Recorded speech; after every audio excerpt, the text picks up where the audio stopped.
60 years on from when the opening ceremony for the Italy Winter Olympics were held right here in this very spot in Cortina, and 80 years on from when Great Britain last won a gold medal at ice hockey, this current crop of GB players are 4 games away from reaching the 2018 Winter Olympics.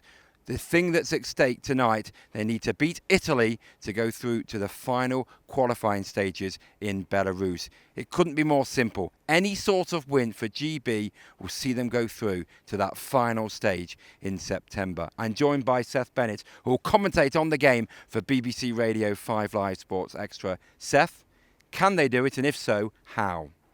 Well, I think it's going to be a really interesting game tonight, completely different for the first 2 games that we've seen in this tournament. You've got the Dutch game, which is a bit more North American in style. You then have the Serbian game, which was completely different, GB running into some penalty trouble. Then you've got the good skating Italian team that are going to come at you. They're going to send 2 and 3 men in on the forecheck at times.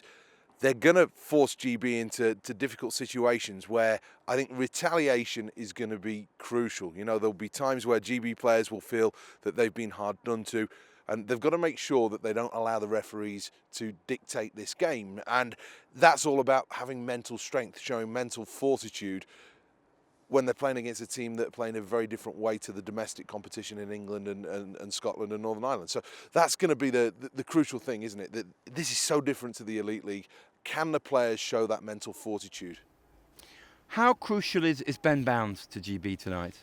Well, he's absolutely crucial. You know, he has to play his game of the tournament. He has to be the best netminder in this tournament if GB are going to go on to win this game, because there's going to be pressure.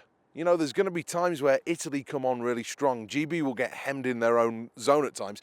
And that's when you're going to have to rely on the fact that Ben Bounds can be the goalie that shows the form he's shown in the Elite League this year, where he has been the best goaltender in the country. And on a night-in, night-out basis, he's won games for the Cardiff Devils. So let's look at that, let's realise that, and let's hope that Ben Bounds shows that kind of form for Great Britain later on. Goal scoring is great at the moment, and has been touched on throughout the tournament. It's not something that you associate with GB. So to score 6 goals twice, you can just see that the forwards have confidence in front of the net.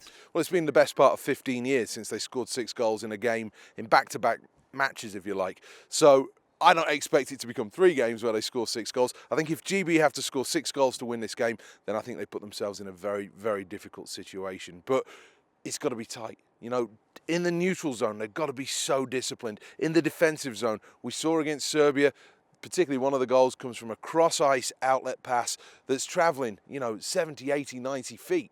The Italians will read that, they'll react to that, they will take opportunities off that. You know, everything has to be clinical. I'm not talking about just in front of net, I'm talking about in their own zone.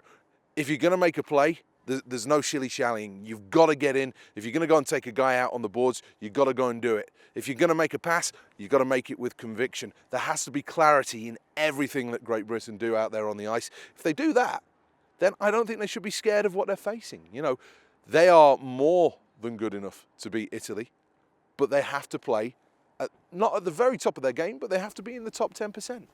You can just feel, though, that the mood in the camp, they want to create that bit of history. You mentioned here, it's 80 years since GB won gold. You've got the connections here with the Winter Olympics. You see the ski slope, the ski jump as you come in. But just feeling the mood in the camp, they want to create that history and go to the next stage and give them that chance of doing something that no one's done for since 1946. Absolutely. 48 actually, but who's counting 2 years? Yeah, it's been that long, nobody can remember. These things right here mean so much, and I'm very fortunate. I've been and covered Olympic Games, summer and winter, and when you turn up at wherever it is in the world and you see these things there, you realise there is something that is above and beyond what happens on a normal day-to-day, week-to-week basis. Every 4 years, you have a chance to represent your country at the greatest sporting event that there is out there. Who doesn't want to be a part of that? These guys, on merit, shouldn't be at the Winter Olympics in Pyeongchang. They shouldn't be, because their world ranking is way outside the 11 teams that will get there, plus South Korea. So it's going to be a huge task. But they know if they were to get there, then they become national superheroes for a 2 or 3 week period. Who doesn't want that? Absolutely. Great stuff, Seth. Look forward to hearing your commentary on BBC Radio 5 Live Sports Extra this evening. Just want to mention, because we're talking about the Olympics, the Winter Youth Olympic Games are currently taking place in Lillehammer, and GB does have one representative for ice hockey, and that's Verity Lewis. The teenager is taking part in the Ice Hockey Skills Challenge. Overnight, she's 8, so she's still in with a chance of medaling. There's plenty of more stages to go, but that's a decent enough start. She's sitting quite decently after the overnight situation for her, so good luck to her as the tournament progresses. But it's all about the game now. It's all about the big one, GB against Italy.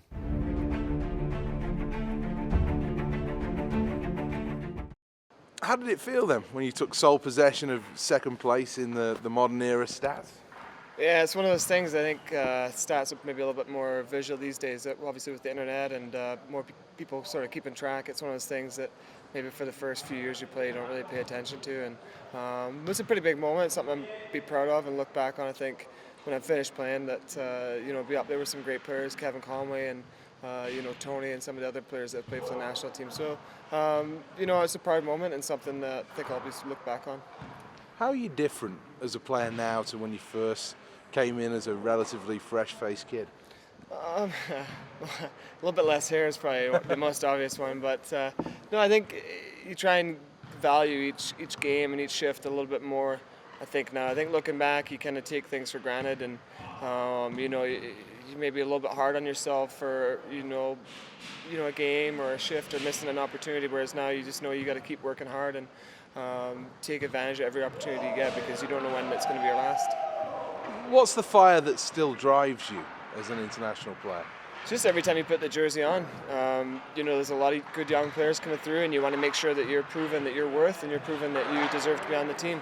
Over the years, you never want to, like I said, take it for granted or feel like you automatically on the team or anything. So you want to keep working hard and keep helping contribute to the program. Now, especially more on and off the ice, showing good leadership for the younger players coming through, and what it means to be a Great Britain international, and contributing to hopefully progressing the program forward. It's funny, isn't it, in the world of ice hockey, if you're a cricketer, if you play rugby of any code, if you're a footballer, being an international means that you command a much higher price. You get paid an awful lot of money by the associations, but actually in reality you guys get expenses to come here, and the same for the World Championships at the end of the season. Yeah, I mean, it's definitely about pride and passion. I think if we don't really get in for coming, and it's we're doing it for the front of the jersey and for each other, and I think you can see that with the way we play. Guys stick up for each other. If someone makes a mistake, everyone covers. Guys aren't yelling at each other, and everyone gets behind each other. There's a real sense of camaraderie, and guys stick together. And I think that's something that maybe separates us from some of the other nations, and certainly from some of the other sports. And it could only be better if you had a bit more time together. I mean, you had 2.5 hours on the ice before you came over here, versus Italy, who've had a couple of international breaks with friendlies. You guys haven't played a competitive fixture since the World Championships in, April of this year? Yeah, I mean, I think looking into the future, that's one thing we could try and improve on, is getting more time for the national team and more time to kind of get the guys together and work on systems and plays and things like that. But over the years, we've never really had a lot of time to prepare for tournaments, so we're kind of used to it. And this tournament, especially, a very quick turnaround between obviously the league fixtures and then coming to play over here. So one of those things where we got to gel quickly and make sure that we're all on the same page. But the coaching staff's done a great job preparing us and putting together systems that we all know, and we can all play along together and stick together. We look at the record books now, and you are closing in on Tony's record. How much would that mean to you to break it, to go past that 40-goal mark?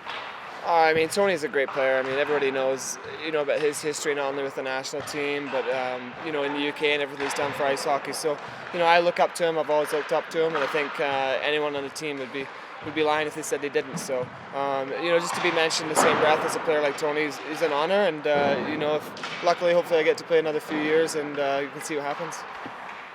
Growing up, what do you remember about Tony Hand when you first started playing hockey?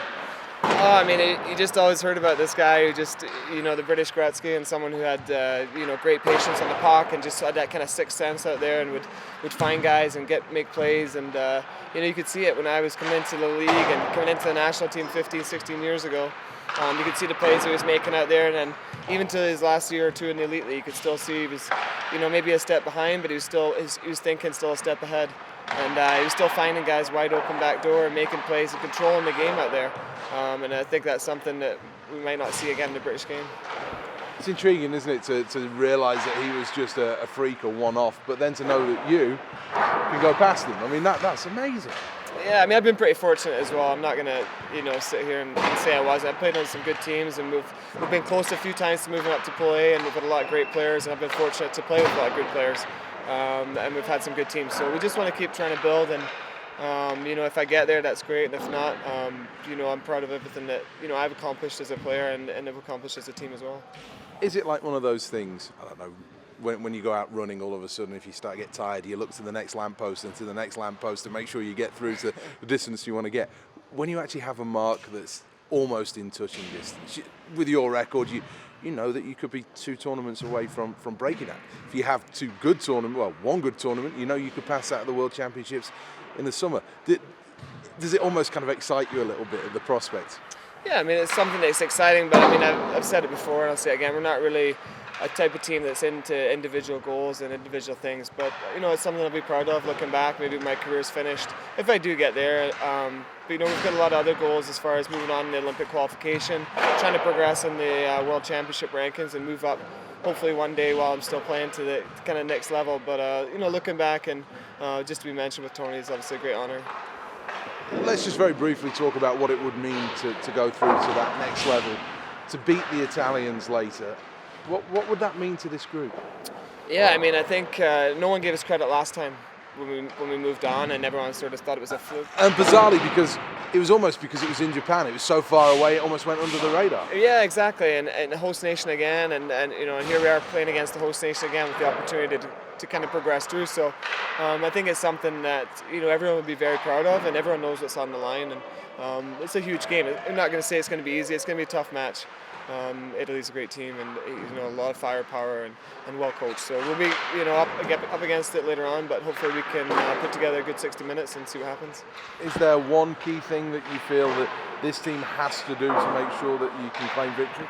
Yeah, I think just trying to slow down their speed. They got a lot of quick forwards and D that move the puck very well. So trying to get in on our forecheck, and if we can't get in our forecheck, just trying to slow down their speed a little bit coming through neutral zone, and trying to keep them outside, and obviously limit the shots against.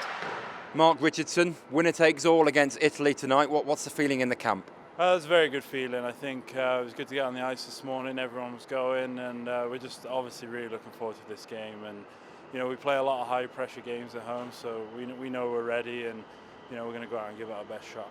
The team is scoring goals as well, aren't they? And that's a real positive thing. Yeah, I think last year we managed to play really well, but maybe not score as many goals as we'd like. But this year, obviously, again, we probably wouldn't want to let so many in, but we've been scoring goals, which is, like you say, a huge positive. And if we can do that tonight, tighten up on defense, I think we give ourselves a really good chance. We talked about you with the A and responsibility, and we think back to last year when you got that goal with a handful of seconds left and then the overtime winner. Here you got a crucial game winner against Netherlands. Again, I ask the question, do you think you're pushing yourself higher with that responsibility? Because it feels like watching it from the stands. Yes and no. I mean, obviously, whether you've got the A on or not, you want to go out and play your game and lead by example the way you can. So having the A, though, is such an honour, and maybe a little bit, I do feel like I'm one of the kind of older guys. I think I'm the oldest defenseman this year. So, that little bit of responsibility, and, it's just hard work and trying to get into those areas and help the team anywhere I can. Still got a bit of time to go on Ashley Tate, but yeah, hopefully a few more years left. But thinking about the area here, you can't help but kind of get yourself awash in history. The Winter Olympics were held right here. You can see the Olympic flame over the shoulder. It's 80 years since GB last won a gold medal at the Winter Olympics. It's on a day like this, it just gets the pulses racing, doesn't it? Oh, definitely. Everywhere you go here, you're reminded of the Olympic tradition, and it's amazing to see. And for us, like you say, we're concentrating on today and getting through this round, but obviously to move on and give ourselves a chance to see what we can do to get to the Olympics. Good luck tonight, Richie. Thank you, Eddie.